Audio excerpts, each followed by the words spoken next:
Kukuha ka ng tubig. Ito, first step, yan. Kukuha ka ng tubig, yan.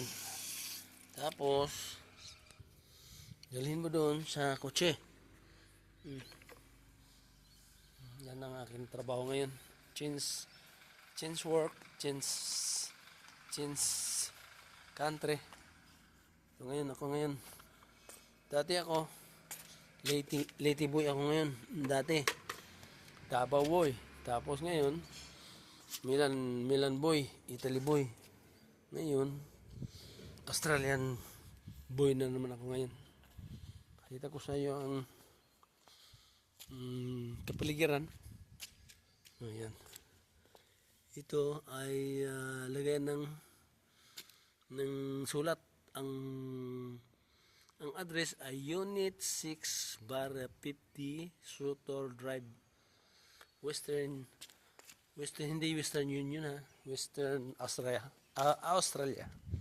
Yung service ko, lilinisin ko. Pakita ko sa inyo ha, para makita niya. Yan, magulo. Yan mga pang ano yan, pang detersibo, pang panlinis. Bubuksan ko para sumingaw. Para dito namin sinasakay ang mga kliyente namin. Yan, tingnan mo ang drive nito ay kanan. Yan, nakita nyo. Yan.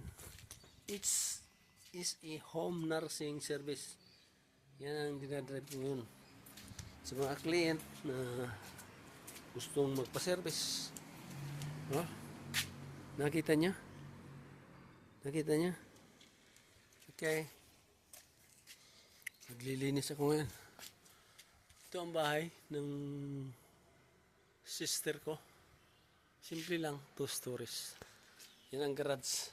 Kaya lang sarado. Okay. Dito ang tao, walang pakialaman. Bahala ka sa buhay mo.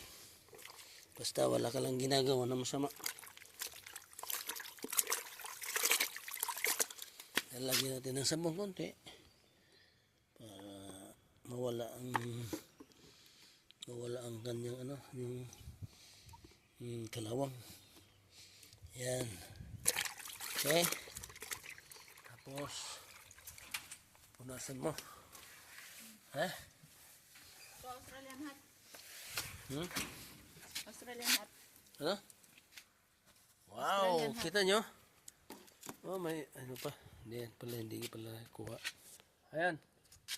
My sister Aida, the great rails, the great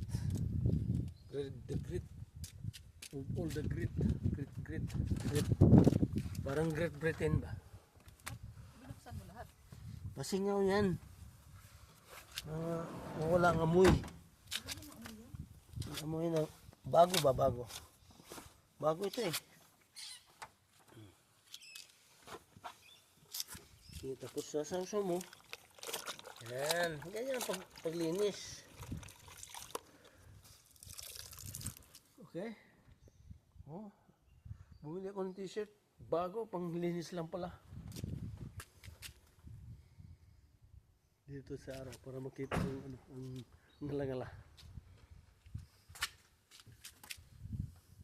Kita niya? Ngayon ang paglinis. Para mapabuti ka sa amo. Hindi yung tutulog-tulog ka lang. Dito masispag ang tao. Walang tamad dito. Kaya mayaman ang tao.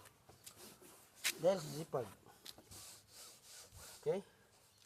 Kita niya? Ilang minutes. Pag tamad ka, wala kang kita. Di ba?